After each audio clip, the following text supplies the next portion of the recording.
مقدر تھا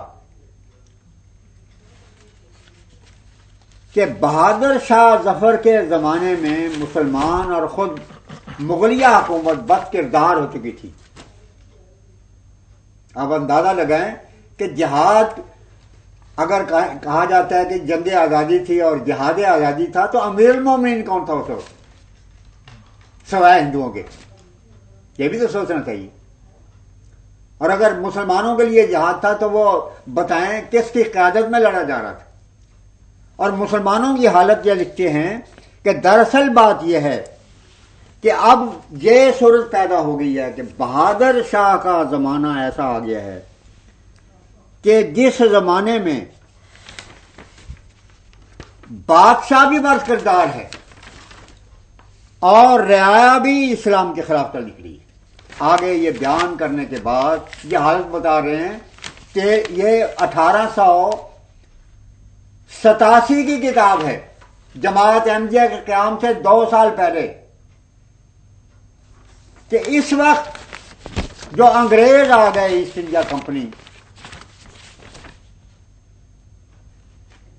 یہ انگریز ایسے زمانے میں آئے ہیں جب ہندوستان کا مسلمان اور خود بہادر شاہ ظفر کی حکومت بد کردار ہو گئی ہے. یہ میں نہیں کہہ رہا، یہ اس زمانے کے بزرگ حضرت شاہ محمد حسن صاحب صابری چشتی حنفی قدوسی معشوق الہی کے الفاظ ہیں. آگے فرماتے ہیں، دیکھیں خدا نے ان بزرگوں کو اور پارسا انسانوں کو کس طرح بصیرت اور کشف کی آنکھ بخشی تھی. کہتے ہیں کہ بات یہ ہے کہ خدا یہ چاہتا ہے کہ بہادر شاہ ظفر کی حکومت کو پارا پارا کر دیا جائے کیونکہ یہ ظالم حکومت ہے. اور کیوں پارا پارا کیا جائے؟ کہتے ہیں، میں پہلے الفاظ دہراتا ہوں، ان حضرت نے معرفت ابدال کے حکم نامہ باطنی پاس سردار حنفیہ حضرت عرب حسن صاحب کے جاری کر دیا اور میعاد بھی مقرر فرما دی. یہ کشوف کا ذکر کرتے ہیں اور حضرت سلم سے کشفی تعلق کے نتیجے میں بتاتے ہیں کہ یہ حضرت کا حکم تھا جو نظام الدین کو دیا گیا، پھر قطب الاقطاب اغیاث ہند کو، پھر علی احمد صابری کو، پھر اس کے بعد حضرت عرب حسن کو. اور وہ کیا حکم تھا جو کہ محمد عربی صلی اللہ علیہ وسلم کے دربار سے جاری ہوا اور حضرت علی صابری کے زمانے سے لے کر مجھ تک پہنچا.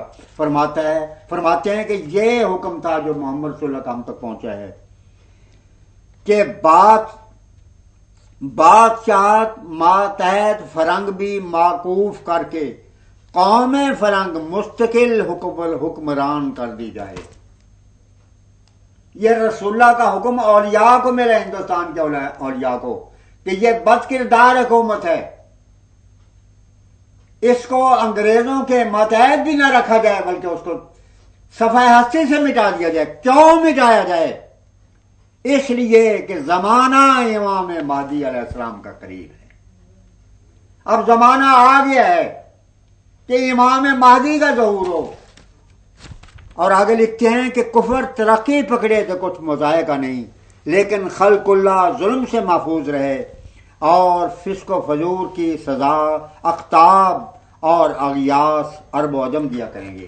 کہتے ہیں کہ خدا یہ نہیں چاہتا کہ مہدی کے آنے کے وقت بھی ظالم حکومت رہے، اس لیے خدا چاہتا ہے کہ بہادر شاہ ظفر کی حکومت کو پارا پارا کر دیا جائے تاکہ امام مہدی جب آئے تو انگریز کے زمانے میں آزادی ہو اور وہ آزادی سے محمد صلی اللہ کا پرچم لہرا. یہ صفحہ میں بتانا چاہتا ہوں، یہ 418 اور 19 صفحہ ہے جو میں نے آپ کے سامنے پڑھا ہے، اور یہ 12/4 1357 کا شائع ہے.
بہادر شاہ ظفر کے زمانے میں مسلمان اور خود مغلیہ حکومت بد کردار ہو چکی تھی.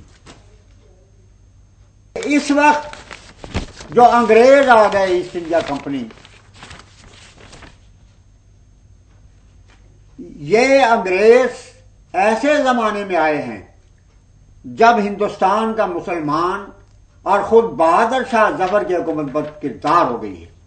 یہ میں نہیں کہہ رہا، یہ اس زمانے کے بزرگ حضرت شاہ محمد حسن صاحب صابری، چشتی، حنفی، قدوسی، معشوق الہی کے الفاظ ہیں. کہتے ہیں کہ بات یہ ہے کہ خدا یہ چاہتا ہے کہ بہادر شاہ ظفر کی حکومت کو پارا پارا کر دیا جائے، کیونکہ یہ ظالم حکومت ہے.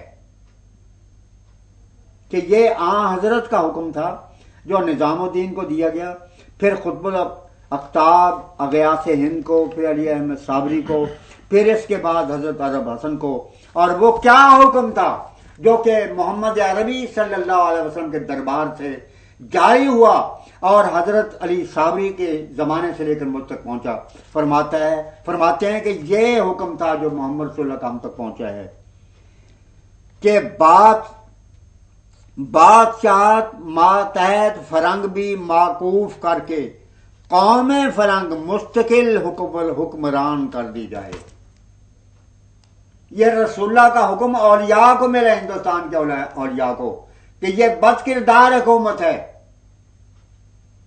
اس کو انگریزوں کے ماتحت بھی نہ رکھا جائے بلکہ اس کو صفحہ ہستی سے مٹا دیا جائے. کیوں مٹایا جائے؟ اس لیے کہ زمانہ امام مہدی علیہ السلام کا قریب ہے. ایک سوال اٹارنی جنرل صاحب نے حضرت خلیفۃ المسیح ثالث رحمہ اللہ سے یہ کیا کہ حضرت مسیح موعود علیہ السلام نے خطبہ الہامیہ میں اپنے تئیں بدر یعنی 14ویں کا چاند اور حضرت اقدس محمد مصطفیٰ صلی اللہ علیہ وسلم کو ہلال یعنی پہلی راتوں کا چاند قرار دیا ہے، اور اس سے گستاخی حضرت وسلم کی شان میں وقوع ہوتی ہے. اس کے جواب میں حضور نے کیا فرمایا؟ حضرت امیر المومنین نے ارشاد فرمایا کہ حضرت صلی اللہ علیہ وسلم ہی ہلال ہیں اور حضرت ہی بدر. اور یہاں بھی دونوں لفظ حضور صلی اللہ علیہ وسلم کی مبارک ذات کے نسبت استعمال ہوئے. یہ ایک فکرہ ہے، مگر آپ دیکھیں کتنی واضح بات ہے. چاند جب ابتدا میں طلوع ہوتا ہے پہلے دن ان کو ہلال کہا جاتا ہے.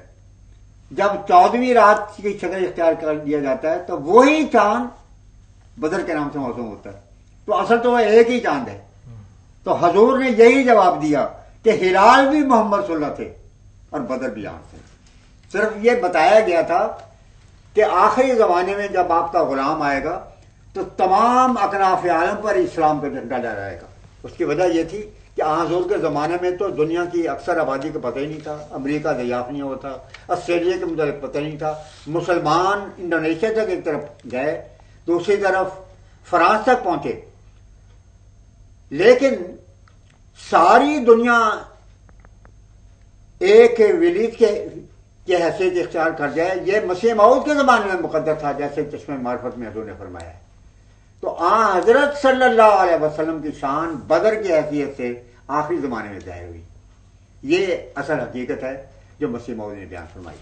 یہ جواب ذرا دوبارہ آپ پڑھ دیں گے حضور کا. حضرت خلیفۃ المسیح ثالث نے فرمایا حضرت صلی اللہ علیہ وسلم ہی ہلال ہیں اور بدر بھی ہیں، اور یہاں بھی دونوں لفظ حضور صلی اللہ علیہ وسلم کی مبارک ذات کی نسبت استعمال ہوئے.